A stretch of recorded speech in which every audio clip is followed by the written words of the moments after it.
Ole Miss. Ooh, I'm Ole excited. Miss. Let's I'm go. excited about Ole Miss, man. Because I believe this is the last team that had a new coach. So Ole Miss, as we talked about earlier, Lane Kiff left. Lane Kiffin left Ole Miss to go to LSU, and they didn't go outside of Ole Miss. They went within and promoted Pete Golden to the head coach. Which at the time when that was announced, Ole Miss was excited. Players was Mm, amped.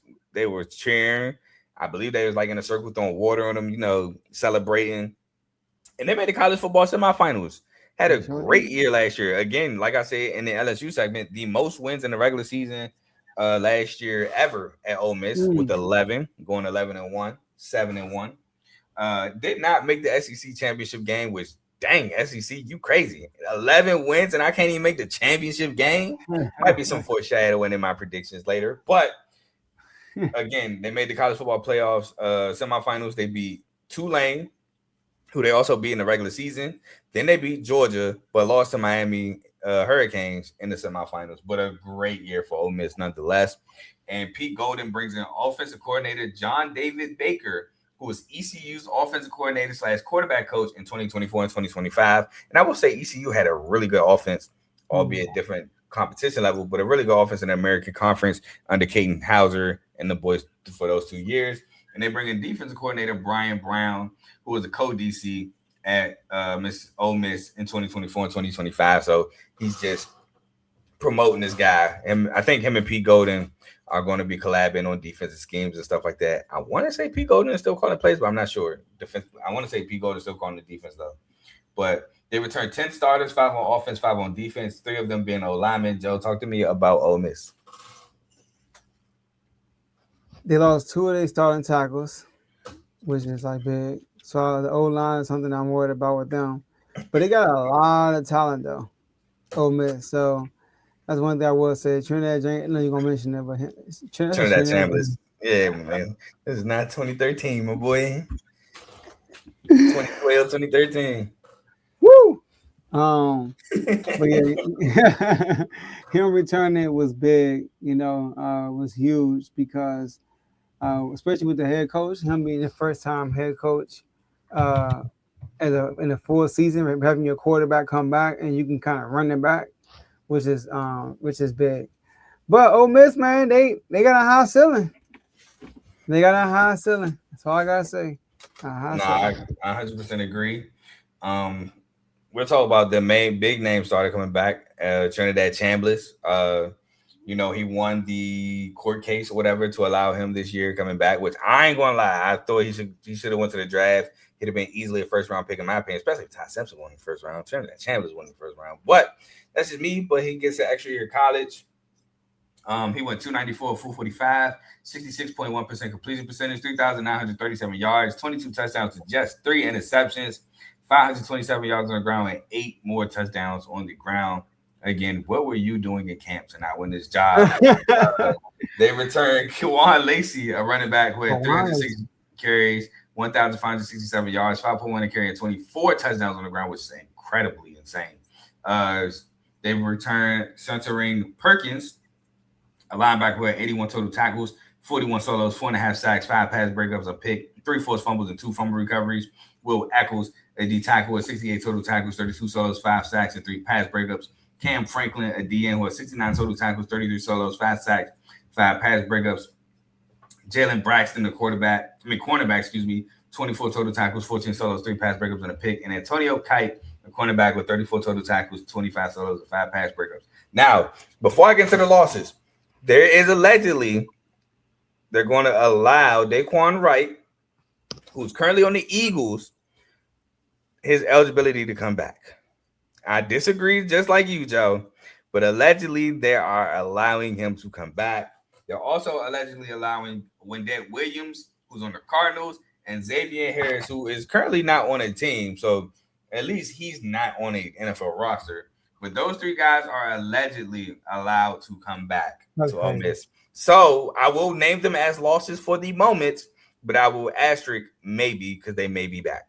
But they for sure lost Harrison Wallace on the Cardinals, a receiver on the Cardinals with 61 catches, 934 yards, and 4 touchdowns.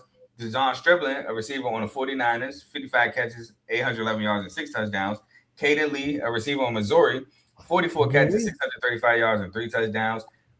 Maybe lost. Daquan Wright, a tight end on the Browns. I say Eagles, but Browns. 39 catches, 635 yards, and 5 touchdowns. TJ Dottery is gone for sure. A linebacker transferred to LSU. 98 total tackles, 48 solos, a sack and a half, 2 pass breakups, and 2 forced fumbles. Wendell Williams is a maybe loss. On the Cardinals, safety who had 73 total tackles, 42 solos, 9 pass breakups, 3 picks, and a fumble recovery. Xavier Harris is a maybe loss. A D tackle at 58 total tackles, 27 solos, 3 sacks, 3 pass breakups, and a pick. They did lose Prince Will, Yemeni. Oh my God, I always struggle with this. Yeman Milan DN, who transferred to LSU, who led them in sacks. He had 45 total tackles, 18 solos, 9 sacks, pass breakup, and a pick. And they lost Kapina Gushikin, a defensive back on the Eagles, 55 total tackles, 38 solos, 5 pass breakups, a pick, and a fumble recovery. Anybody want to talk about before we get into the transfers? The one we talked about Trinidad, but Kawan Lacey. Now, there's a lot of talk that if he never got hurt, I mean, yeah, they could be Miami. I mean, He I'm did just break saying, that I long mean, run. he He broke got that long hurt. run to start the second quarter, wasn't it? To start the second? Yeah, he got hurt on the long run. It was crazy. Yeah. He broke all. Yeah. I was like, dang. And it was still a game. Like, it was a lot of pressure on Trinidad to make plays, and he was actually doing a good job. Like, he started to heat it up as the game went on. Mhm. But Quan Lacey being back, man, is huge. Is huge.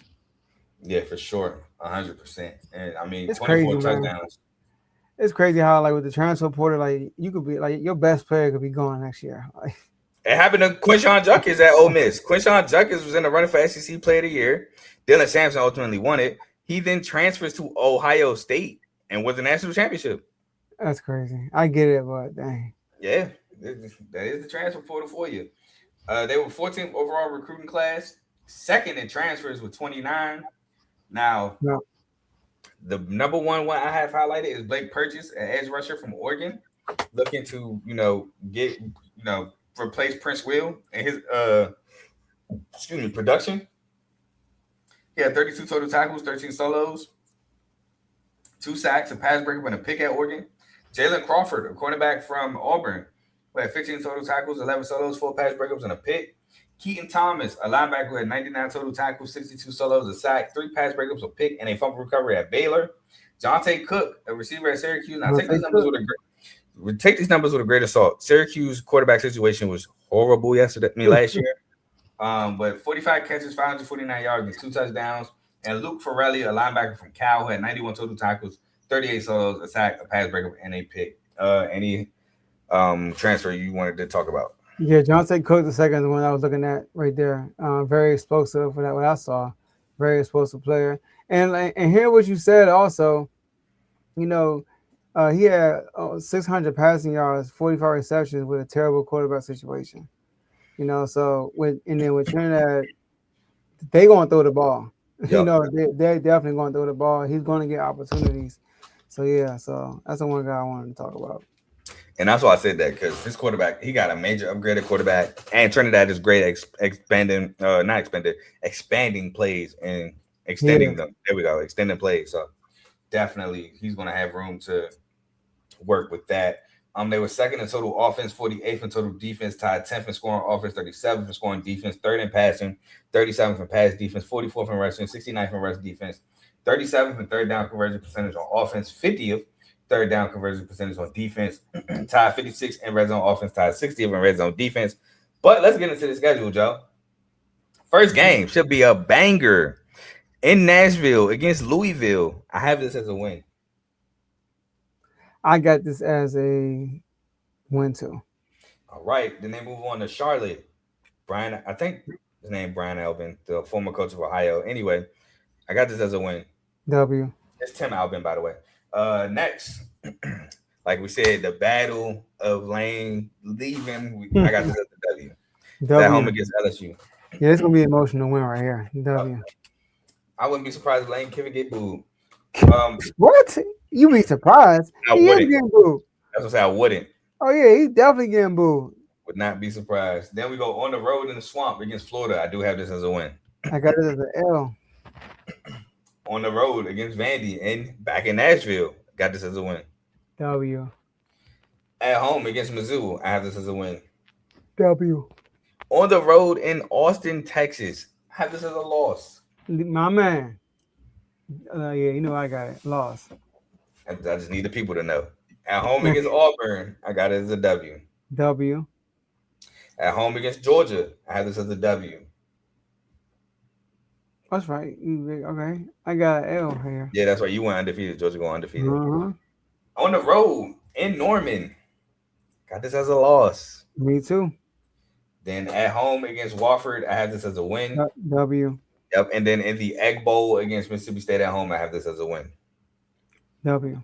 So I got Ole Miss finishing 10-2, 7-2, taking the over 8.5 win total. I got them going 8-4, 5-4. Yeah, I'm about to say 8-4, 5-4. So you got the under 8.5. I got them taking a dip this year. Not making the playoffs, not making nothing. Yeah. Enjoy a bowl game. I definitely have them making it. It's crazy because I still think they're very talented, but like the SEC is a monster, man. Yeah, I mean they could lose that game to Georgia, and I'm already at 9-3, 6-3 right there. You're not making the playoffs at Ole Miss at 9-3. So I can see that. I don't see the Florida game, but I mean it is a swamp, so Florida. Crazy things happen in the swamp. I know. You know, I know personally. Yeah. So, but we'll move